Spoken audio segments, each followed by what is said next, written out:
Assalamualaikum warahmatullahi wabarakatuh dan selamat malam pemirsa. Senang sekali saya Rafika Mustaqim Wardah kembali menjumpai Anda dalam program Dialog Akhir Tahun di edisi hari ini 29 Desember 2022.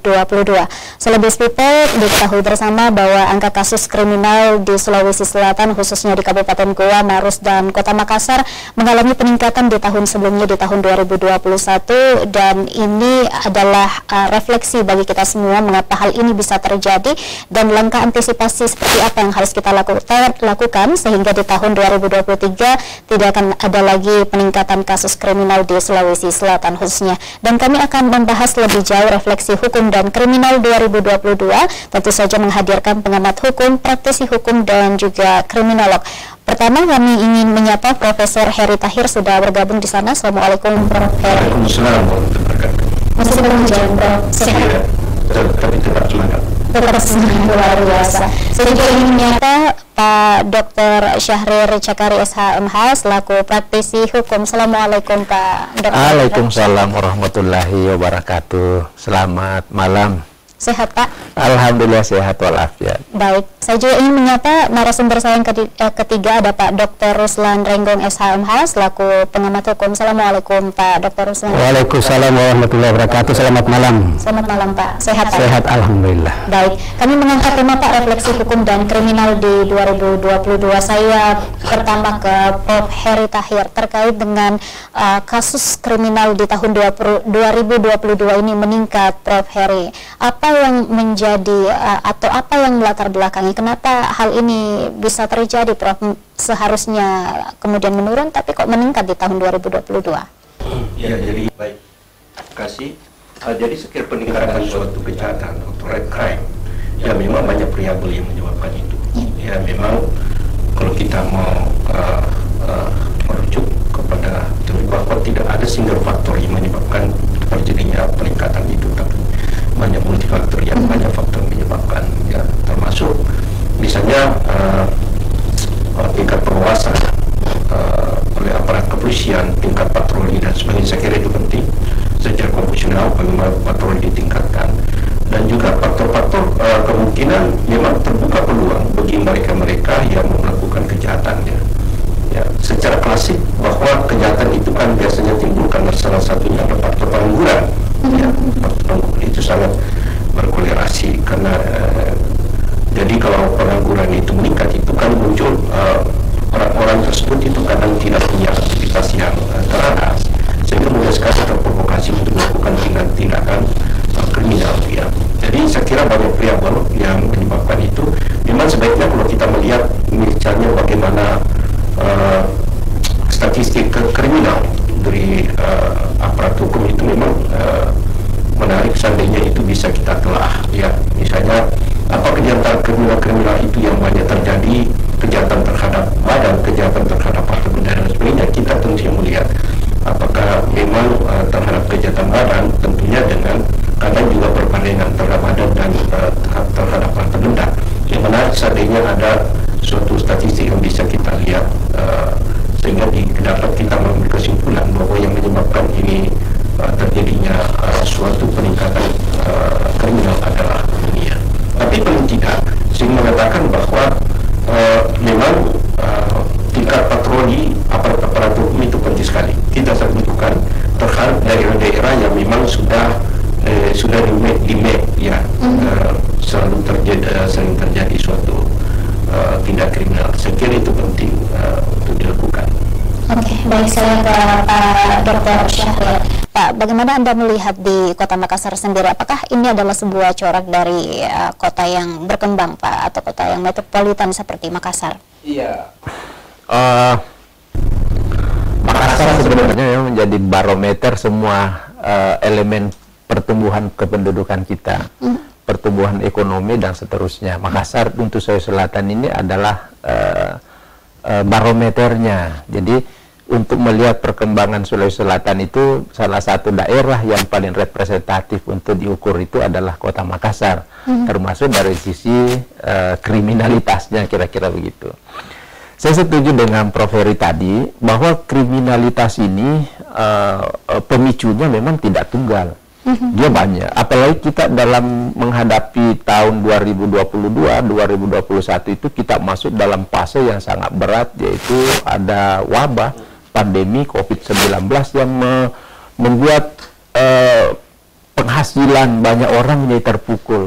Bahkan banyak potensi yang selama ini diandalkan oleh masyarakat kita sebagai sumber penghasilan ini kemudian menjadi terputus dengan wabah itu.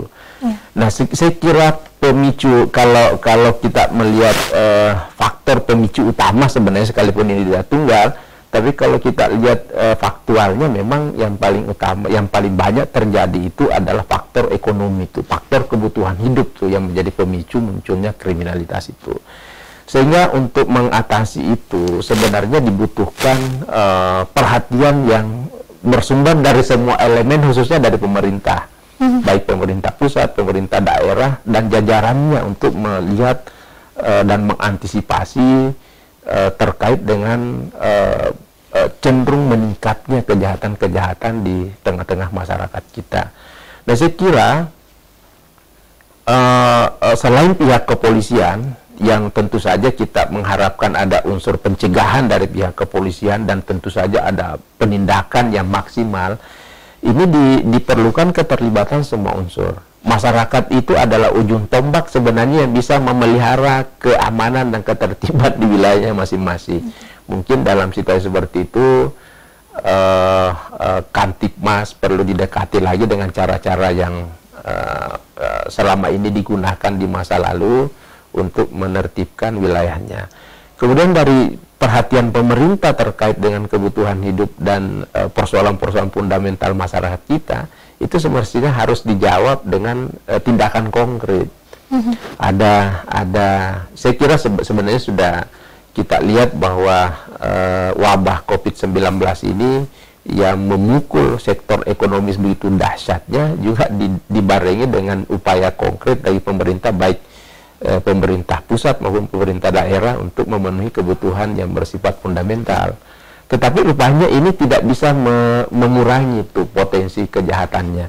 Nah, kalau dalam situasi terakhir ya kita berharap pihak kepolisian dan semua pihak melakukan penindakan secara maksimal. Saya lihat rantai kejahatan seperti ini itu sebenarnya masih dalam penguasaan kepolisian. Kalau polisi maksimal melakukan antisipasi di semua sektor, di semua elemen-elemen kehidupan masyarakat yang berpotensi muncul kejahatan seperti itu, sebenarnya kejahatan seperti ini bisa diantisipasi secara baik. Sebenarnya di pihak kepolisian itu memiliki data, baik data personal terkait dengan pelaku kejahatan maupun potensi yang terjadi di beberapa wilayah.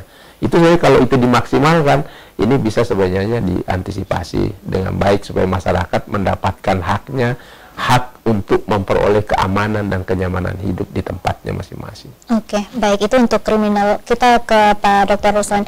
Pak, menurut catatan kami di tahun 2022 ini tindak pidana korupsi atau Tipikor Direktorat Reserse Kriminal Khusus Polda Sulawesi Selatan berhasil mengembalikan uang negara sekitar 113 miliar rupiah. Seperti apa komentar Anda, Pak? Kalau kita lihat ya, kan kita bicara ini tren ya, peningkatan kriminal ya di Sulawesi Selatan. Memang kasus-kasus korupsi sepertinya belum menurun ya. Ya, ada kecenderungan masih tetap ya tinggi, dan ini memang sangat memprihatinkan kita ya. Karena harapan kita kan tahun 2021 masuk 2022 korupsi ini sudah mulai turun ya.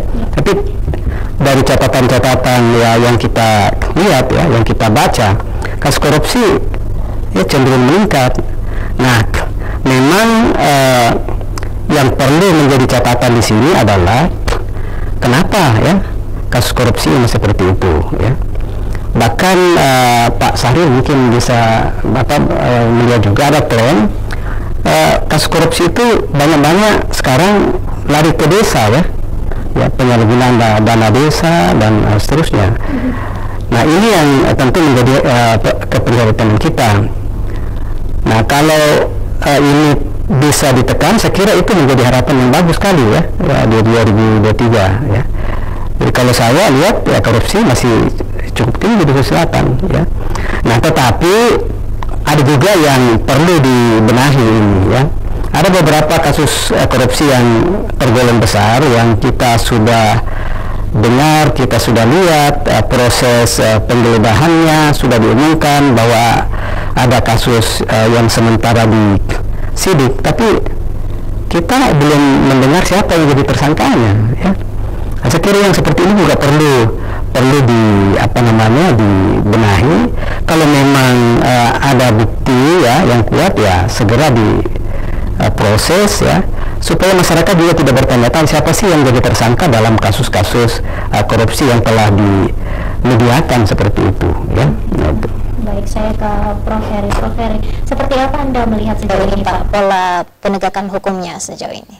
Ya, jadi saya punya data bahwa seperti yang disampaikan Pak Dr. Ruslan, itu dana desa itu peringkat kedua di Sulawesi 2022, peringkat kedua setelah pengadaan badan dan jasa.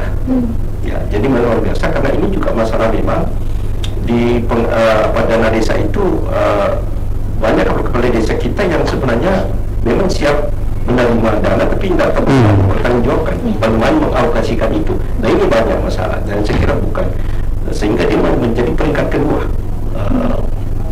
kasus korupsi yang ada di Sulawesi Selatan ini. Nah, jadi saya kira itu yang memang perlu, sehingga memang dibutuhkan adanya advokasi ya kepada di desa-desa, bimbingan dan sebagainya, karena kemungkinan saja bahwa memang atau seterusnya ada mensrianya itu yang memang masih perlu dibenahi ya. Kan ketidakpahaman bagaimana mengalokasikan, bagaimana bertanggungjawabkan dan sebagainya. Dan saya kira ini perlu pendampingan ya. Jadi tadi juga di sana memang kami membahas itu ya. Jadi kelihatannya bahwa tren korupsi ini kan semakin naik ya, semakin naik.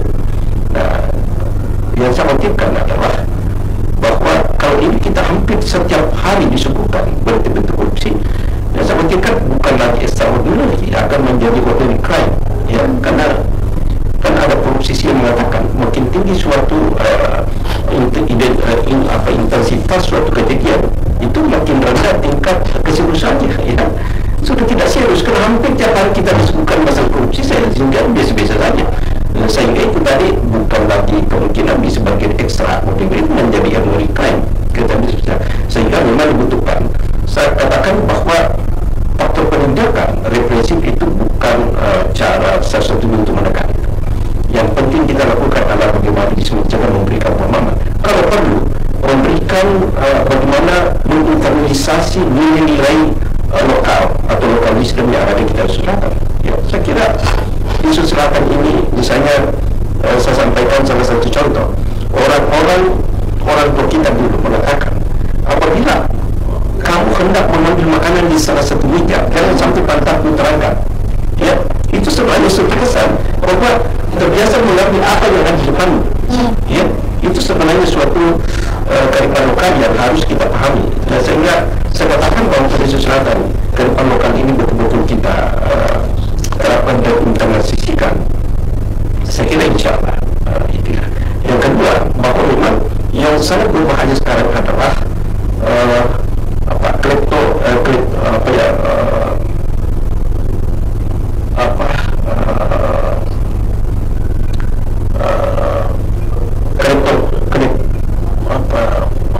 ada semacam suatu bahwa semua ini eksekutif, legislatif, yudikatif semua sudah tersusun banyak korupsi. Jadi sehingga memang membuat orang menjadi pesimis ya, membuat pesimis. Misalnya berupa kita digegerkan ditangkapnya beberapa hakim agungnya, padahal itu adalah garda terdepan dalam keadilan, mengawal keadilan. Ini persoalan-persoalan yang membuat itu. Tapi ya mudah-mudahan saja bahwa itu kasuistis ya, hanya bersifat personal. Kita harapkan bahwa masih banyak penegak hukum kita yang betul-betul mempunyai integritas ya, yang bisa mengawal dan memberikan keadilan kepada masyarakat kita ya. Baik, saya ke Pak Dr. Syarif. Pak Dokter, apakah sejauh ini Anda melihat penegakan hukumnya sudah baik untuk kemudian meminimalisir tindak kriminal di Sulawesi Selatan khususnya? Nanti akan dijawab Pak Dr. Syahrir setelah pesan-pesan berikut ini. Pemirsa tetap bersama kami di Dialog Akhir Tahun.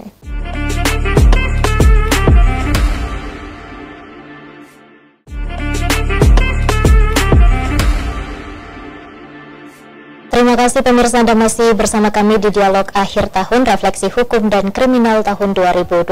Saya kembali ke Pak Dr. Syahrir. Pak Dokter, bagaimana langkah penegakan hukum di Sulawesi Selatan khususnya, Pak? Ya, khusus di bidang korupsi, ini memang sangat menarik ini. Sudah seperti disinggung oleh Prof.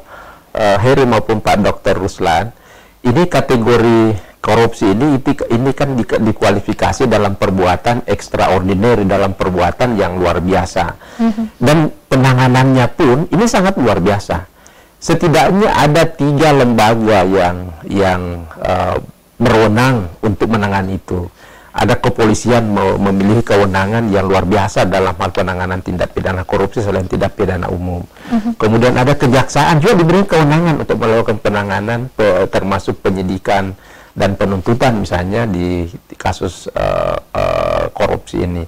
Lalu kemudian ada lembaga yang diberikan amanah sebagai anak kandung reformasi yang bernama KPK untuk tampil sebagai ujung tombak terdepan di negara kita memberantas tindak pidana korupsi ini.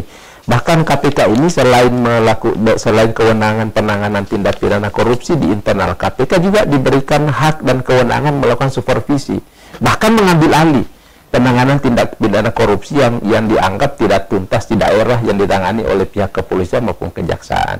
Tetapi yang aneh, dalam situasi yang sudah sangat luar biasa seperti itu juga tindak pidana korupsi seperti terjadi secara masif di semua wilayah.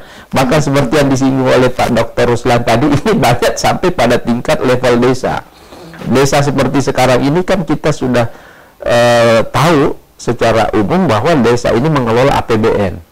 Nah, dana-dana APBN yang diperuntukkan untuk bisa mengangkat infrastruktur dan kesejahteraan di daerah, utamanya di wilayah desa ini justru disalahgunakan oleh beberapa oknum yang sebagian dari oknum itu sudah mempertanggungjawabkan perbuatannya di proses hukum ini, bahkan di pengadilan. Nah, tapi itu menjadi aneh bagi kita karena di tengah seperti itu kenapa tidak mengurangi?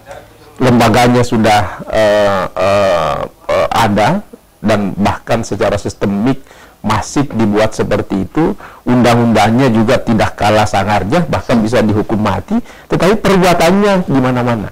Bahkan menurut Prof. Heri tadi cenderung meningkat tuh perbuatan korupsi ini.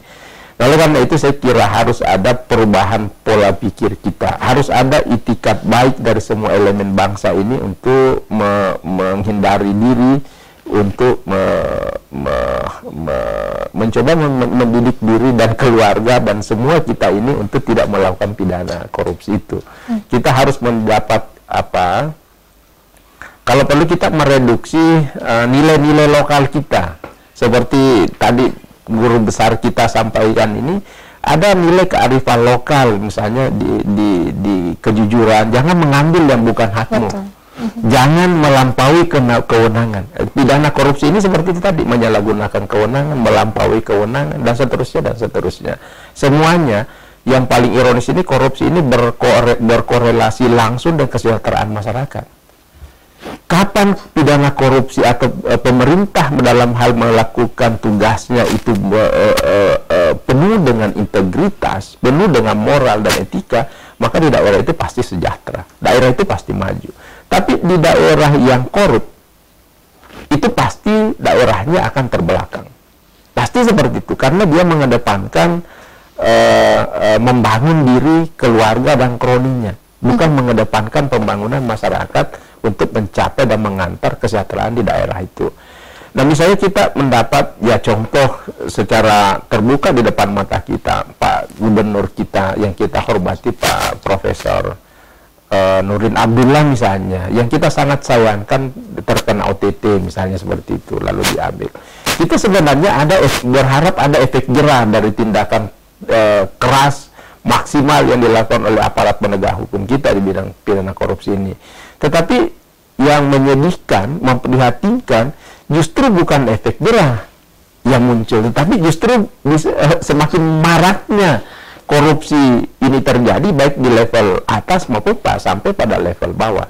Nah, saya setuju mungkin harus ada upaya yang benar-benar serius, sistematis untuk melakukan pendekatan kepada semua pejabat kita yang diberikan amanah ini, bagaimana mengelola kewenangan itu secara benar, mengelola kewenangan itu secara baik, dan juga membangun integritas moral di lingkungan kerja dan terhadap diri masing-masing pejabat kita. Oke, baik, saya ke Pak Dr. Ruslan. Pak Dr. Ruslan, tadi sudah disampaikan ya Pak ya, bahwa sudah ada 3 lembaga sebenarnya yang sudah mengurusi kasus korupsi ini, namun tidak bisa diselesaikan. Nah, kemudian sisi regulasi dan aturan hukum Pak, apakah sejauh ini sudah memberikan efek jerah atau seperti apa Pak Dr. Ruslan? Ya, kalau kita bicara aturan hukum, menurut hemat saya itu sudah cukup sebenarnya ya. Undang-undang korupsi itu sudah cukup ya. Tadi sudah disinggung oleh Pak Dr. Syahrir, ancaman pidananya itu bahkan bisa dipidana mati itu ya, penjara seumur hidup dan sebagainya. Dan sudah banyak kan yang dipidana penjara ya berat ya, 10 tahun ke atas ya. Kalau dari sisi itunya, dari sisi regulasinya ya. Nah, memang kalau kita bicara mengenai kasus korupsi ini, itu tidak tunggal juga sebenarnya, seperti sampaikan tadi Prof. Heri ya, banyak sekali faktor-faktor yang lain yang perlu kita benahi ya, pemerintah benahi ya. Nah, ada satu yang saya setuju, mudah-mudahan ini bisa mengatasi ya, atau minimal mengurangi lah ya, yaitu sistem digitalisasi ya. Nah, sekarang di kepolisian itu sudah mulai untuk lalu lintas tilang elektronik ya, jadi mengurangi pertemuan langsung antara orang yang melanggar dengan itu ya. Itu ya, kita mulai dari situ lah ya. Mudah-mudahan yang lainnya juga bisa seperti itu ya. Karena di samping tadi ya, saya setuju juga dengan Prof. Heri tadi bahwa kearifan-kearifan lokal kita sebenarnya banyak yang mendukung ya upaya pemberantasan korupsi ya. Tadi disampaikan ya, misalnya di Sulawesi Selatan ini ya, kearifan Siri Napatce sebenarnya itu kan kandungan anti korupsi juga tinggi di situ ya. Mampu kita melakukan itu, dan itu akan dicap sampai turunan kita kan, kalau misalnya sampai diproses ya.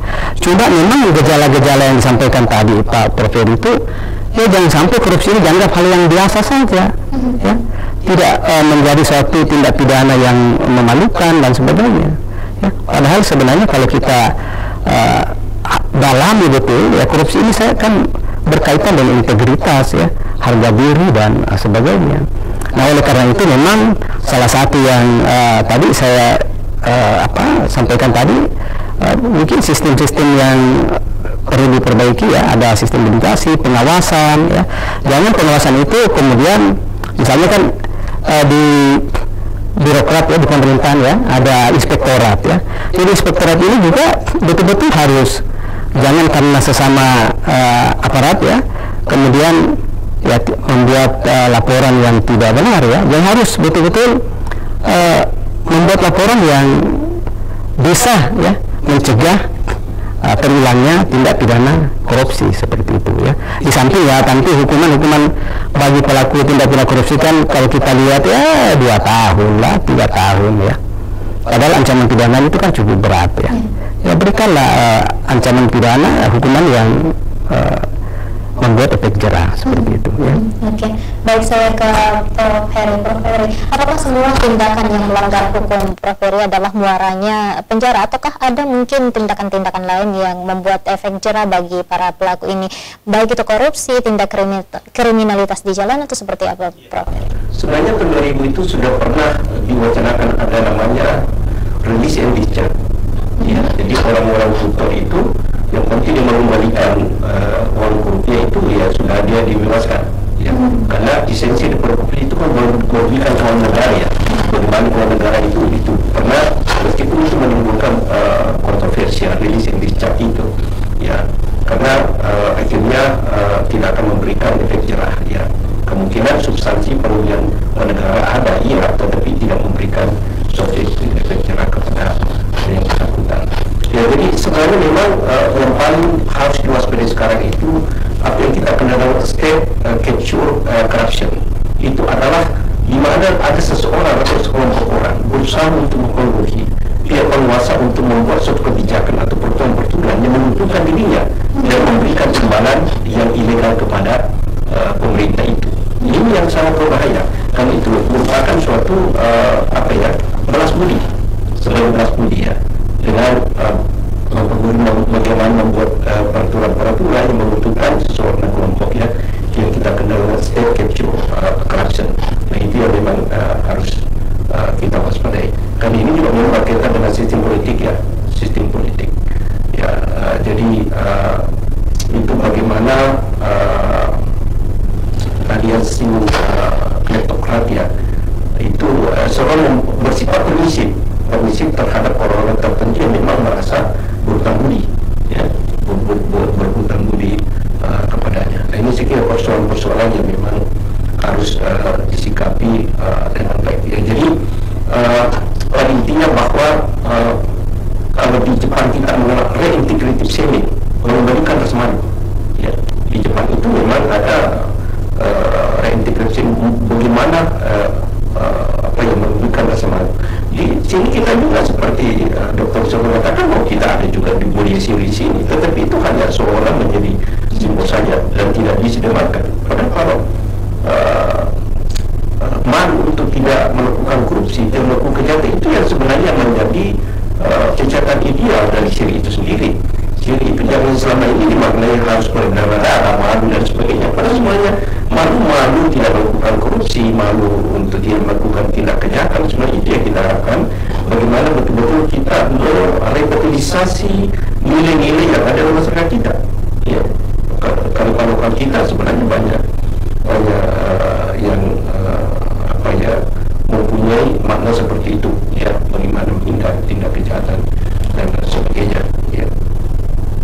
Saya kira itu yang perlu dilakukan karena memang sifat prevensi itu memang lebih penting daripada represi. Kita melihat berapa orang yang dijatuhi pidana korupsi, tapi biasa-biasa dia kembali seperti itu. Seperti yang saya katakan tadi, jangan-jangan ini kalau seperti ini akan bukan extraordinary crime menjadi ordinary crime, kejahatan yang biasa saja, biasa.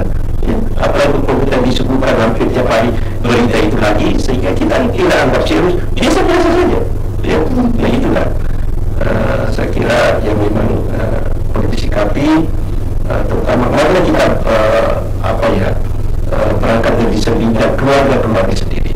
Ya, saya kira penting dalam keluarga sendiri kita untuk memberikan pemahaman, karena intinya korupsi itu kan sebenarnya rasa malu same. Kalau rasa malu terpatri dalam diri seorang itu tidak melakukan seperti itu, dan itu sudah ditanamkan oleh orang-orang kita.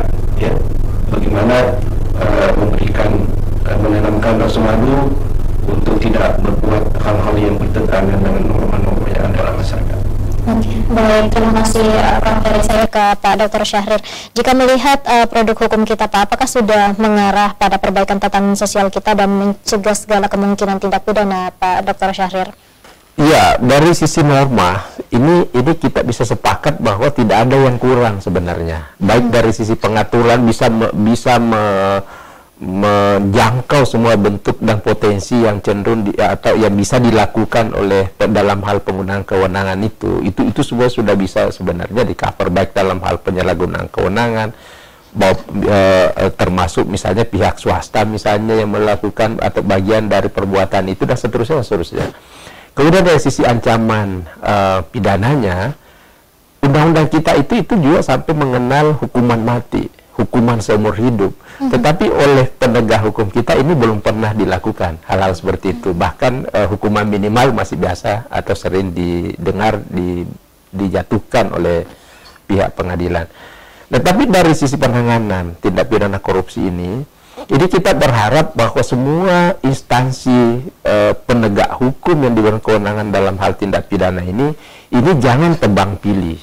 Harus punya sikap dan integritas yang baik, harus profesional, harus objektif. Siapapun orangnya, kalau ada indikasi, ada bukti petunjuk, jangan dikasih ampun. Harus diperlakukan sama. Tidak boleh misalnya karena dia siapa lalu kemudian mendapat perlakuan yang berbeda atau perlakuan khusus yang kemudian tidak bisa dijangkau secara normal sama dengan pelaku lainnya. Dan kita berharap bahwa instansi penegak hukum kita memperlakukan dan mengambil tindakan yang seperti itu. Jangan tebang pilih. Apalagi kalau misalnya kita mendengar adanya hukum ini tajam ke bawah, tumpul ke atas, itu lebih memprihatinkan lagi, karena semangat penegakan hukum itu adalah semangat keadilan. Tidak boleh ada diskriminasi antara satu pihak dengan pihak yang lain, tidak boleh ada perbedaan perlakuan. Siapa yang melakukan, maka itu melekat pertanggungjawaban hukum pada si pelaku itu. Harusnya diperlakukan secara tegas, objektif, dan akuntabilitasnya harus diperlihatkan. Ini kita biasa melihat bahwa di awal-awal penegakan hukum terhadap suatu peristiwa, wah itu sangat nyaring kita dengar. Tetapi di tengah dan di ujung itu kita tidak tahu apa yang terjadi. Bahkan kita tidak aneh lagi bertemu dengan orang-orang yang sementara bermasalah hukum yang dalam pengetahuan kita dia sementara dalam proses penahanan, tetapi dia ada berkeliaran di berbagai tempat misalnya. Kita tidak tahu apa sebabnya.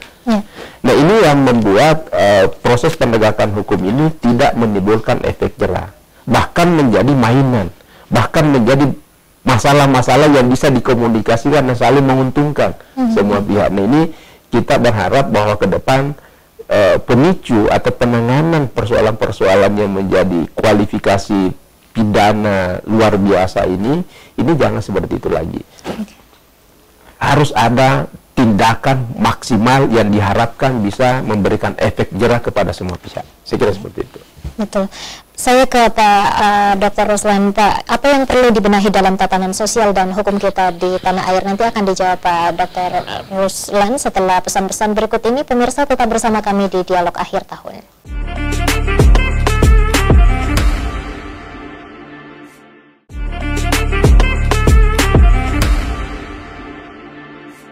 Terima kasih pemirsa, Anda masih bersama kami di segmen terakhir Dialog Akhir Tahun edisi hari ini, refleksi hukum dan kriminal tahun 2022. Saya kembali ke Pak Dr. Ruslan. Apa yang perlu dibenahi dalam tatanan sosial dan hukum kita di tanah air, Pak Dr. Ruslan? Jadi kalau kita bicara mengenai tatanan sosial, ini kan berkait banyak hal, ya. Salah satunya seperti yang disampaikan tadi Prof. Heri, yang perlu memang menjadi perhatian pemerintah kita adalah bagaimana pengangguran itu, ya, bisa diminimalkan, ya. Karena seperti disampaikan juga tadi Pak Dr. Syahrir, bahwa ini kan kriminal ini tidak lepas juga dari faktor-faktor ekonomi, ya. Dan bagaimana kalau terutama anak kita, ya, tidak ada pekerjaan, tidak ada kegiatan, ya, gampang sekali terpengaruh. Jadi salah satu yang perlu pembenahan, apalagi kita baru melewati masa yang sulit, ya, pandemi itu, ya, perbaiki ekonomi kita, ya, dan bagaimana cara menciptakan lapangan kerja. Itu yang utama. Kemudian perbaikan, ya, dan kembali menghidupkan nilai-nilai kearifan, ya, sosial kita yang luhur sebenarnya. Tadi ada, kalau kita di suku di Makassar, ya, ada seni Makace, ya, kemudian di Bugis juga ada seperti itu, ya. Bagaimana menundukkan rasa malu itu, ya, untuk berbuat hal-hal yang melanggar hukum, ya. Dan saya kira itu yang paling penting. Dan memang ada yang menarik juga, ya. Tadi kan disampaikan bahwa ada tren peningkatan kejahatan di Goa, Maros, Makassar, ya. Memang ada beberapa temuan, ya, di Makassar ini justru, ya, terutama untuk kejahatan-kejahatan jalanan itu justru masuknya dari kedua daerah ini, kan, seperti itu, ya. Jadi perlu ada integrasi, ya, dari Goa, Makassar, kemudian Maros, ya, untuk bersama-sama menangani hal ini. Jadi memang kalau kita bicara mengenai penegakan hukum, tidak bisa tatanan sosial ini dilupakan, ya. Itu harus terus ada upaya-upaya. Salah satu yang saya sampaikan tadi, bagaimana lapangan kerja, ya, itu ditingkatkan, ya, agar ya, semakin banyak anak-anak muda yang terserap masuk ke dunia kerja. Kemudian kalau bicara mengenai tatanan hukum, ya ini kan baru-baru kita ya DPR sudah menyetujui rancangan kitab undang-undang pidana menjadi undang-undang ya. Walaupun 3 tahun, tapi ya tentu harapan kita setelah ke depan itu penegakan hukum lebih bagus. Nah, saya selalu mengatakan bahwa kalau kita bicara mengenai aturan, sebenarnya itu sudah cukup ya. Persoalan sekarang ini dalam tataran penegakannya ya. Selalu kita ya diingatkan ya waktu kita kuliah dulu Prof ya, Pak Dokter Prof Zainal ya, pendapatnya apa namanya itu bahwa kalau ditanyakan yang mana lebih bagus ya, hukum yang jelek tapi penegak hukumnya bagus, atau penegak hukumnya bagus hukumnya bagus, penegak hukumnya tidak bagus, maka dipilih yang penegak hukumnya kurang bagus tapi penegak hukumnya bagus. Nah, jadi kalau untuk saya aturan hukum ini sudah cukup bagus ya. Memang ada kekurangan ya dan terus dievaluasi, tetapi untuk sementara itu sudah cukup bagus. Sisa penegakannya tadi seperti disampaikan oleh Prof Heri, Pak Dr. Syahrir ya. Jangan awalnya saja yang ramai ya, dimediakan dan sebagainya, tapi ya tersangkanya entah kapan diumumkan ya, dan seterusnya. Jadi itu ya dua. Kalau tatanan sosial tadi yang lebih penting menurut saya adalah bagaimana kita membenahi ekonomi kita ya, lapangan kerja dibuka ya, kurangi pengangguran sehingga semakin banyak ya, terutama anak-anak kita yang produktif itu bisa terserap di dunia kerja ya, terutama di 3 daerah yang sebutkan tadi ya, gua ya, ini kan berbatasan langsung dengan Makassar ya, Makassar kemudian Maros ya, penduduknya banyak ya. Ya, saya kira itu yang paling perlu peningkatan kapasitas masyarakat kita terutama di dunia kerja, dan kemudian kalau di hukum tadi ya penegakan ya yang perlu ditingkatkan ya, terutama untuk kita menyongsong 2023 ini. Baik, jadi sebenarnya produk hukumnya sudah bagus, namun penegakannya yang masih. Ya, saya katakan tadi tidak ya, memang belum ideal ya, tapi menurut saya untuk sementara itu sudah cukup. Sisa penegakan hukumnya yang perlu lebih ditingkatkan, boleh dipacu gitu. Baik, saya ke Prof Heri. Ini kan bukan hanya tugas penegak hukum, bukan juga hanya tugas keluarga, namun tugas kita bersama. Bagaimana, apa yang harus menjadi atensi semua pihak, Prof Heri? Ya, jadi sebenarnya berkaitan penegakan hukum ada 3 hal yang harus diperhatikan, itu struktur, substansi, dan legal culture beliau. Ya, itu yang harus karena pada sebenarnya substansi hukumnya jadi seperti itu bergantung kepada penegak hukumnya, seperti yang disinggung Pak Dr. Sulan tadi, dan itu apa yang disampaikan oleh Pak Firman yang mengatakan bahwa polisi, jaksa, dan hakim yang akan ubah peraturan hukum ini yang buruk menjadi baik ya, artinya bagaimana pentingnya ya boleh bersaing ke demokrasi orang-orang yang berada di Indonesia ini. Itu yang penting sekali ya, karena beliau masukkan aturan hukum kita baik sebenarnya, tapi interpretasi peraturan hukum itu yang rendah, itu begitu juga ya. Jadi kita lihat misalnya pemberian yang Bismarck Serikat untuk melakukan suatu keputusan masih kontroversi, tapi itu menunjukkan bagaimana bisa memberikan kekuasaan kepada pencari keadilan, adil dan sebagainya. Jadi kita masih ada hakim-hakim kita yang betul-betul sangat bekerja. Saya kira itu penting untuk dilakukan ya. Jadi peraturan hukum yang penting, tetapi yang sangat penting adalah orang yang menjalankan peraturan hukum itu ya. Jadi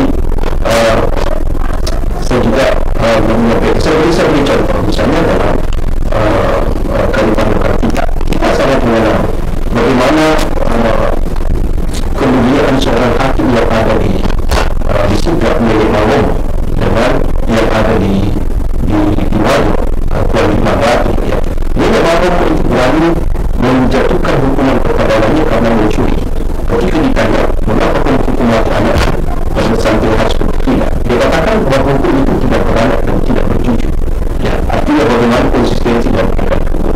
Juga Kuala Batu menjatuhkan hukuman kepada anaknya karena memperkosa seorang perempuan desa.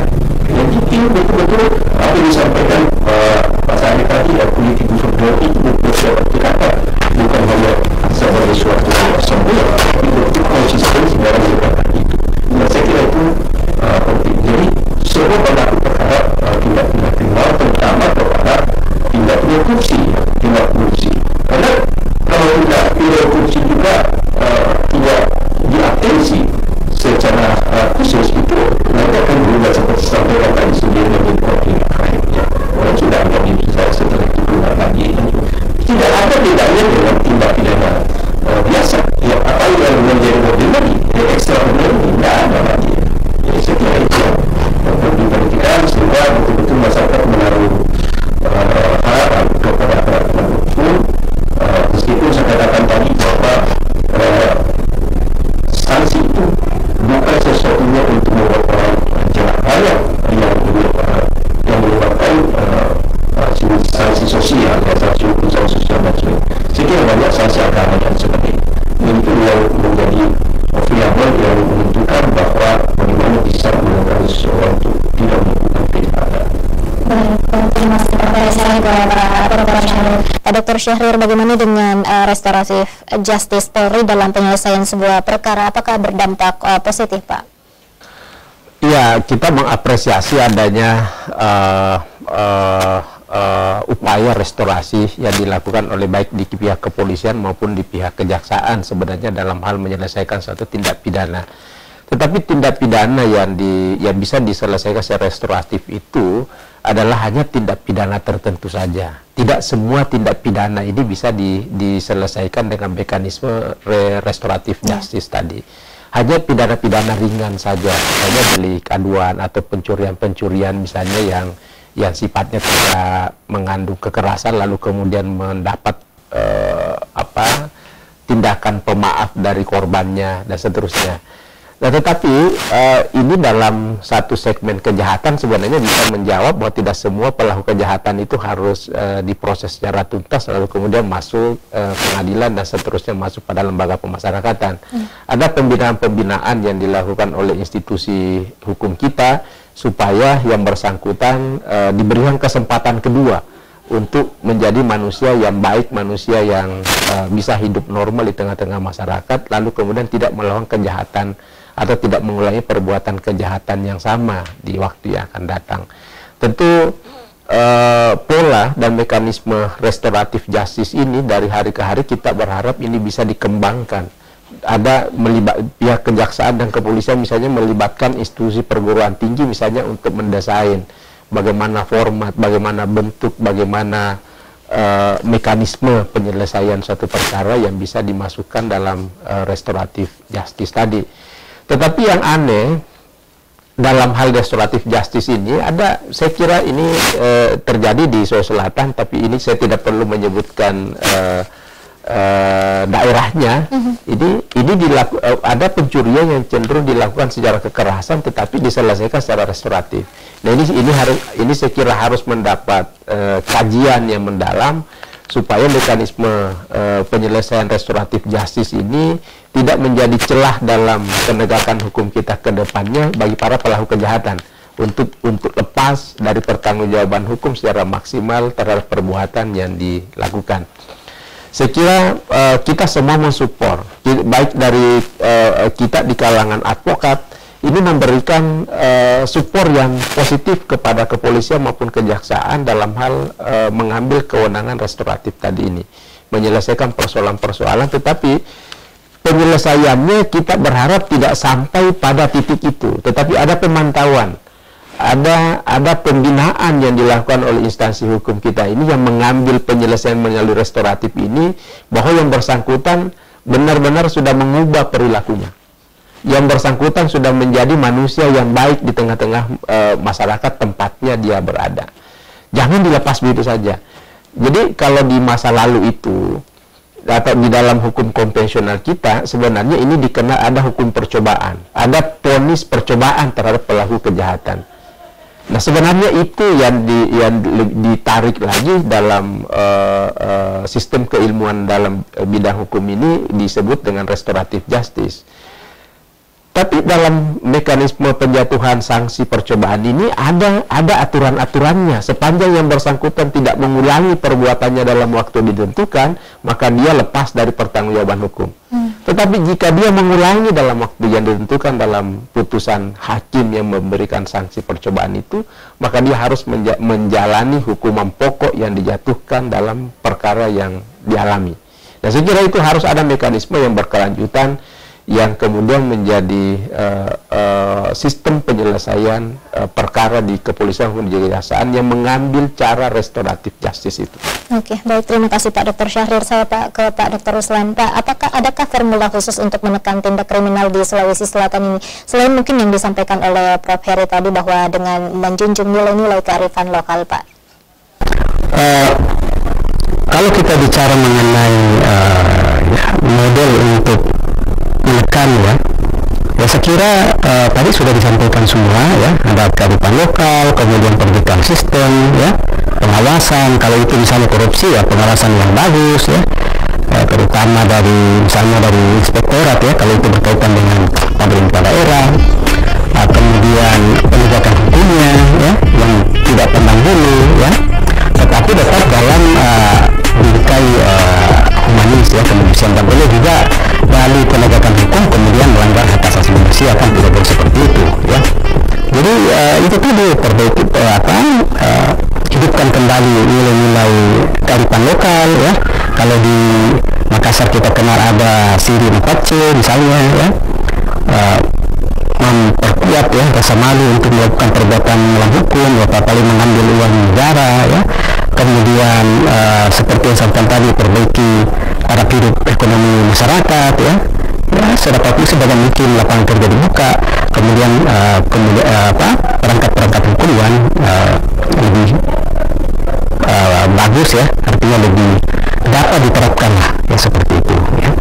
Nah kemudian ini juga menjadi harapan kita ya, kan tiga tadi daerah yang disebut ya. Ya kalau saya ya harapan kita ya di 3 daerah mudah-mudahan di 2023 itu bisa turun ya, kemudian masyarakatnya menjadi tenang ya, terutama dari perilaku kejahatan jalanan ya, untuk pengemudi motor apa semua yang mudah-mudahan lah, karena kita berharap itu tidak ada lagi ya kejahatan kekerasan ya, pencurian dengan kekerasan, jambret dan sebagainya. Baik, saya ke Pak Dr. Syahrir sudah di penghujung acara, Pak. Silakan harapan Anda dan sekaligus closing statement. Ya, kita berharap bahwa di tahun 2023 yang akan kita hadapi ke depan ini kehidupan kita semakin baik. Tingkat keamanan dan kenyamanan kita dalam sebagai warga masyarakat Kota Makassar dan Sulawesi Selatan semakin terjamin dari sisi keamanannya. Oleh karena itu saya kira di tingkat pemerintah ini memang harus mencoba menarik berbagai kearifan lokal dan harus mencoba menanamkan mengenai integritas yang baik dalam hal pengelolaan daerah ini, dalam hal pengelolaan pemerintahan ini.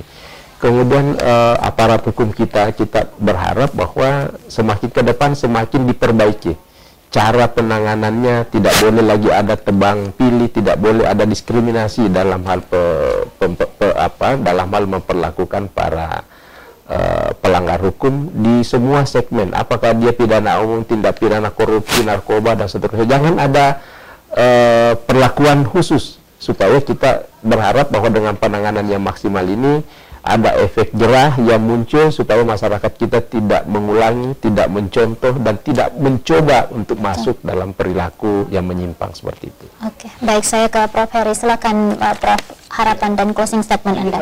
Kita sebenarnya sinergitas semua pihak dalam menimbulkan aman dan kenyamanan dalam masyarakat itu harus semakin ditingkatkan. Dan ini bukan hanya kerja-kerja praktis, tetapi sudah kita punya RT/RW dalam lingkungan itu bisa menjaga keamanan, memberi pemahaman. Apalagi misalnya kalau pelaku-pelaku itu kan banyak anak umum, biasanya itu diberikan pemahaman kepada mereka. Ya, jadi saya kira sinergitas ini harus tetap ditingkatkan. Jadi bukan hanya 2000 menjelang 2023 tadi, selalu juga harus bersinergi.